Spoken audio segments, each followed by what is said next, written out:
Film dibuka dengan memperlihatkan sekelompok mahasiswa yang sedang mengikuti study tour. Di antara mereka ada seorang mahasiswi yang diketahui sedang hamil muda. Setelah menempuh perjalanan yang cukup jauh, bis yang mengantarkan mereka malah berbelok dan memasuki sebuah fasilitas tertutup. Dalam kebingungannya, beberapa orang yang ada di depan tiba-tiba melemparkan gas bius dan membuat semua mahasiswa yang ada di dalam akhirnya pingsan. Dari dalam bis itu, mahasiswi yang diketahui hamil dibawa keluar oleh beberapa petugas, sementara anak-anak lainnya dibiarkan di dalam bis begitu saja. Beberapa saat kemudian, wanita hamil itu pun sadar dan terkejut melihat sebuah berita yang mengatakan kalau bis yang ditumpangi teman-temannya ditemukan terperosok di dalam sungai. Saat itu, si wanita hamil sedang ditemani oleh dokter Beth dan juga saudara kembarnya. Uniknya, saudara kembar dokter Beck mengatakan kalau wanita hamil itu saat ini sedang mengandung bayi perempuan yang ternyata juga kembar. Tak disangka, dokter Beck dan saudaranya ternyata sudah memodifikasi anak di dalam kandungan mahasiswi itu sejak lahir, sehingga terciptalah gen manusia baru sesuai dengan harapan mereka. Dua anak kembar yang lahir dari mahasiswi itu tak lain dan tak bukan adalah Jayun dan kembarannya yang disebut dengan nama Girl atau Yoja. Sama seperti Jayun, Yoja juga berhasil melarikan diri dari laboratorium saat ia berusia 18 tahun. Selama 18 tahun ia tidak pernah berada di dunia luar, sehingga ia pun kebingungan setelah berhasil keluar dari laboratorium. Selain itu, Yoja juga mengalami Alzheimer akut sama seperti yang dialami oleh Jayun. Di waktu yang sama, seorang kepala lembaga laboratorium penelitian rahasia bernama Jang datang menemui kembaran Dr. Beck. Mereka menyebut Yoja sebagai Arkmain yang diketahui kabur dari laboratorium pada dini hari. Jang melaporkan hal itu dan meminta kembaran Dr. Beck untuk segera menemukannya. Yoja yang kabur terus berjalan sampai menemukan jalanan setapak. Saat sedang berdiri di tengah jalan, ia hampir saja ditabrak oleh sebuah mobil. Mobil itu pun tiba-tiba berhenti dan langsung menaikkan Yoja. Mobil itu ternyata dikemudikan oleh para penculik yang sedang menyekap seorang wanita bernama Kyung-hee. Yoja yang tidak sengaja menjadi saksi penculikan itu kini terancam akan ikut menjadi korbannya. Karena para penculik terus memegang dan memukulinya, Yoja pun marah dan menunjukkan jati dirinya yang sesungguhnya. Sama seperti saudara kembarnya, Yoja juga memiliki kekuatan super yang sangat luar biasa. Saat Yoja akan membunuh salah satu penculik, Kyung-hee pun dengan cepat menghentikannya. Karena Yoja sudah menyelamatkan nyawanya, jadi Kyung-hee pun membawa Yoja ikut bersamanya. Mereka berdua kemudian dijemput oleh seorang paman kenalan Kyung-hee yang kebetulan adalah seorang dokter. Paman itu pun membawa Yoja dan melakukan operasi darurat kepadanya. Satu persatu peluru dan pecahan kaca kemudian dikeluarkan dari tubuh Yoja. Hal itu pun membuat paman dokter terkejut karena Yoja masih bertahan hidup dengan begitu banyak peluru di tubuhnya. Selain itu, yang lebih mengejutkan adalah setelah dioperasi, semua luka di tubuh Yoja tiba-tiba tertutup seperti tidak ada luka apapun. Para penculik sebelumnya ternyata diperintahkan oleh paman Kyung-hee yang bernama Yong-do yang ingin merebut warisan peninggalan ayah Kyung-hee. Jadi ia pun memerintahkan beberapa anak buahnya untuk memaksa Kyung-hee menandatangani dokumen perjanjian. Jika Kyung-hee menolak, maka ia akan dibunuh. Setelah operasi selesai, paman dokter pun memberitahu Kyung-hee tentang keanehan di tubuh Yoja. Ia pun meminta Kyung-hee untuk menyerahkan Yoja ke pihak kepolisian. Namun Kyung Hee malah menolak dan lebih memilih membawa Yoja pulang ke rumahnya. Di tempat lainnya, kita pun diperkenalkan pada salah satu korban penelitian Dr. Beck yang lain yang dikenal dengan nama Jo Hyun. Ia saat itu bekerja sebagai agen tentara bayaran yang ditugaskan untuk membunuh musuh para elit. Setelah menyelesaikan tugasnya, ia pun dijemput oleh seorang anak buahnya yang disebut dengan nama John. Sesampai di rumahnya, Jo Hyun langsung mengeluarkan semua peluru di tubuhnya hanya dengan tangan kosong. Kemudian ia pun beranjak ke laptopnya untuk mengirimkan beberapa laporan dengan hanya memanfaatkan matanya sebagai pengirim file. Pada malam harinya, Kyung Hee membawa Yoja pulang ke rumahnya. Di sana mereka pun bertemu dengan adiknya Kyung Hee yang bernama Daegil. Hubungan Kyung Hee dan Daegil memang tidak terlalu baik, apalagi semenjak kematian ayah mereka. Setelah itu, Kyung Hee pun memperkenalkan Yoja kepada Daegil. Saat makan malam bersama, Daegil dan Kyung Hee lagi-lagi bertengkar karena sesuatu. Namun saat berbalik, Kyung Hee pun terkejut melihat meja makan yang berantakan karena Yoja yang makan dengan sangat lahap. Setelah makan, Kyung Hee pun mengantarkan Yoja ke kamarnya dan memberikan baju ganti untuknya. Perlakuan baik Kyung Hee sejak mereka bertemu membuat Yoja merasa aman berada di dekatnya. Di tempat lainnya, Jo Hyun dan John bertemu dengan kembaran Dr. Beck di kediamannya. Di sana, kembaran Dr. Beck meminta bantuan Jo Hyun untuk mencari Yoja. Ia lalu diberikan sebuah alat pelacak yang dipercaya bisa mendeteksi keberadaan Yoja. Saat John dan Jo Hyun sedang di perjalanan mencari Yoja, mereka tiba-tiba diikuti oleh dua anak buah Jang. Jo Hyun yang mengetahui hal itu langsung menyuruh John untuk memancing mereka ke sebuah tempat. Di tempat itulah pertarungan John dan kedua anak buah Jang akhirnya terjadi. Meskipun harus menghadapi anak buah Jang sendirian, John nyatanya mampu mengalahkan mereka berdua.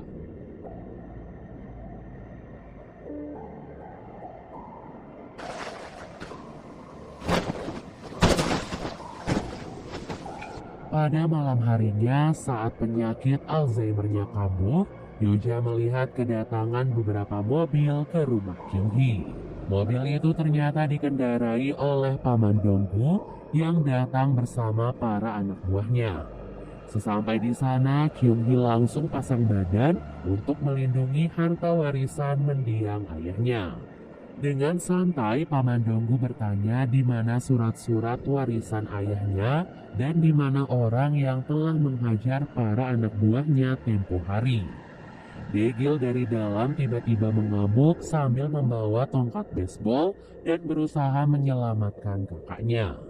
Namun hal itu malah membuat Kyung Hee dan Daegil semakin disiksa. Geram melihat perbuatan Paman Donggu, Yoja pun akhirnya muncul. Ia terjun dari atap rumah dan langsung menghajar para anak buah Paman Donggu satu persatu.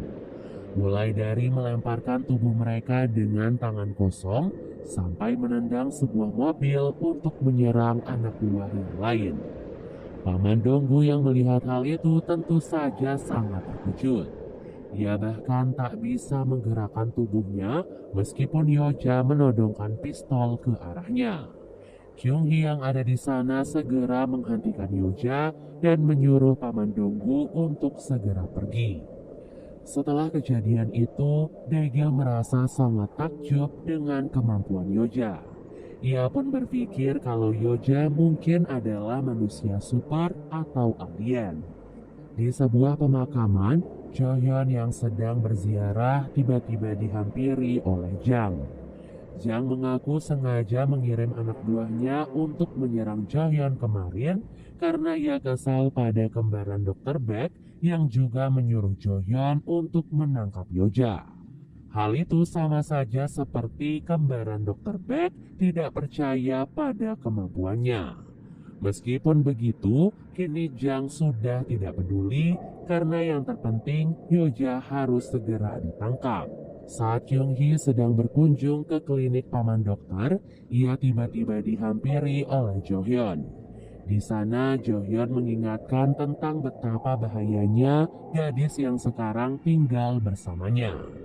Jo-hyun pun meminta bantuan Kyung-hee agar mau bekerja sama demi menangkap Yoja. Di waktu yang sama, 4 remaja lain ciptaan Dr. Baek juga pergi menggerebek paman Donggu dan para anak buahnya. Keempat remaja super itu dikenal sangat brutal, sehingga mereka pun tak segan-segan membunuh semua anak buah paman Donggu. Mereka mendatangi paman Donggu setelah mengetahui kalau paman Donggu sempat bertemu dengan Yoja. Di waktu yang sama, Daegil yang sedang bersama Yoja terlihat menonton acara audisi yang dahulu diikuti oleh Jaehyun. Daegil kemudian menyuruh Yoja untuk menerbangkan sebuah benda sama seperti yang dilakukan oleh Jaehyun. Tadi sangka bukan hanya satu benda, Yoja ternyata berhasil menerbangkan begitu banyak benda hanya dengan senyumannya. Setelah itu mereka berdua pun akhirnya pulang ke rumah. Di rumah, Kyung-hee terus menatap Yoja sambil memikirkan tawaran yang diberikan oleh Jo-hyun. Di satu sisi, ia merasa berhutang budi pada Yoja karena sudah menyelamatkan nyawanya. Namun di sisi lain, ia juga takut kalau suatu saat Yoja akan berubah menjadi monster dan nantinya akan menyakiti Daegil. Tak lama kemudian, Yoja tiba-tiba merasakan kehadiran musuh di sekitar mereka.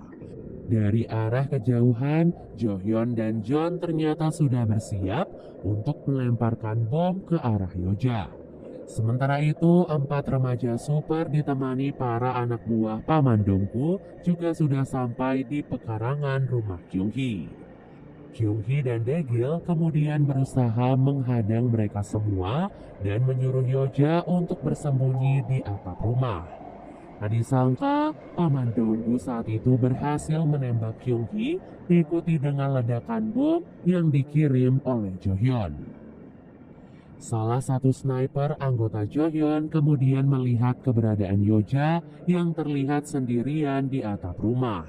Ia pun mencoba menembaknya, namun salah satu remaja super bergerak menghentikannya.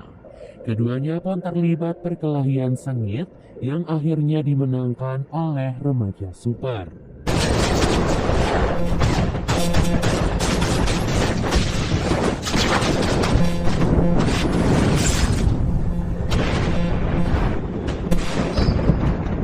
Jo-hyun yang melihat semua itu dari kejauhan, kemudian melihat Kyung-hee yang sudah mati tertembak pamannya sendiri.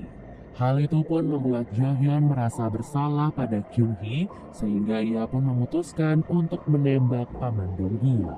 Saat Jo-hyun dan John akan membunuh semua anak buah paman Donggu, keempat remaja super lebih dulu menunjukkan kekuatan mereka. Mereka pun mengubah sebuah kayu menjadi peluru untuk membunuh semua anak buah paman Donggu. Kemudian, salah satu remaja super langsung menyerang Jo-hyun. Remaja itu terus-menerus menusuk Jo-hyun berkali-kali, namun Jo-hyun yang masih kuat melihat sebuah kesempatan untuk menembak kepala remaja tersebut. Jo-hyun dan John pun merasa sangat kewalahan untuk menghadapi mereka semua. Jo-hyun pun berlari dan menyelamatkan Daegil yang saat itu akan ditembak oleh paman Donggu. Namun sayangnya usaha Jo-hyun akhirnya gagal karena peluru itu malah tembus sampai ke leher Daegil. Yoja yang sebelumnya terpental akibat ledakan kini akhirnya sadar. Ia pun teringat akan semua kenangan indahnya bersama dengan Kyung-hee dan Daegil. Di saat itulah salah satu remaja super berhasil menemukannya. Remaja itu dengan semangat menodongkan pisau ke arah Yoja, namun Yoja malah mematahkan pisau itu dan menancapkannya tepat di kepala remaja tersebut. Dua anggota remaja super yang masih tersisa langsung mengeroyok Jo-hyun yang saat itu sedang sendirian. Joyeon yang sudah mendapatkan luka terlalu banyak hanya bisa pasrah karena semua kekuatannya sudah terkuras habis.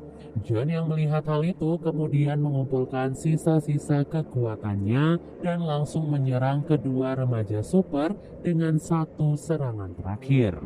Tak lama kemudian, Yoja pun datang sambil menyeret mayat salah satu remaja super. Sesampai di sana, Yoja pun merasa sangat sedih melihat Kyung-hee dan Daegil yang sudah meninggal dunia. Dua remaja super yang melihat Yoja malah meremehkannya dan berkata kalau Yoja tidak sekuat yang dibicarakan orang-orang. Alhasil, Yoja pun menunjukkan jati dirinya dengan membunuh kedua remaja super hanya dengan tatapan mata.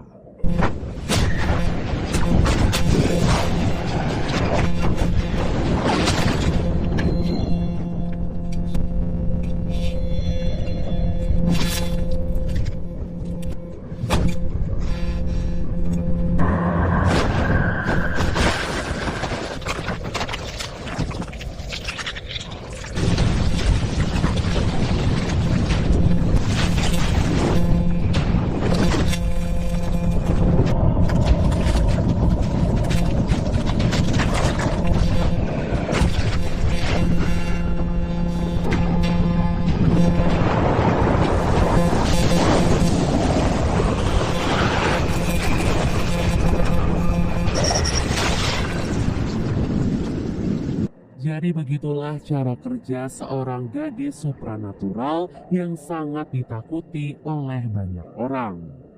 Tiba-tiba, Jaehyun pun datang menyaksikan kekuatan kembarannya. Ia pun menyapa Yoja dan berkata kalau selama ini ia selalu berada di sekitarnya. Jaehyun sengaja membiarkan Yoja beradaptasi dengan kekuatan yang ia miliki agar nantinya mereka bisa bekerja sama untuk menemukan ibu kandung mereka. Mendengar hal itu, Yoja pun menatap jasad Kyung-hee dan juga Daegil. Karena Yoja sangat ingin menyelamatkan mereka, Jaehyun pun menawarkan bantuan, tetapi hanya salah satu dari mereka yang bisa diselamatkan. Karena tak bisa memilih salah satu dari mereka, Jaehyun pun akhirnya membius Yoja dan membawanya untuk mencari ibu mereka. Setelah Jaehyun dan Yoja pergi, John, Jo-hyun, dan para anak buahnya tiba-tiba sadar. Rupanya mereka hanya berpura-pura pingsan agar tidak dibunuh oleh Jaehyun dan juga Yoja. Mereka kemudian melaporkan hal itu pada Jang yang ternyata juga berada di sana menonton semua pertarungan tersebut. Film pun diakhiri dengan memperlihatkan saudara kembar Dr. Baek yang mengetahui kalau Yoja dan Jaehyun sedang dalam perjalanan mencari ibu mereka. Tak disangka, ibu kandung mereka ternyata masih berada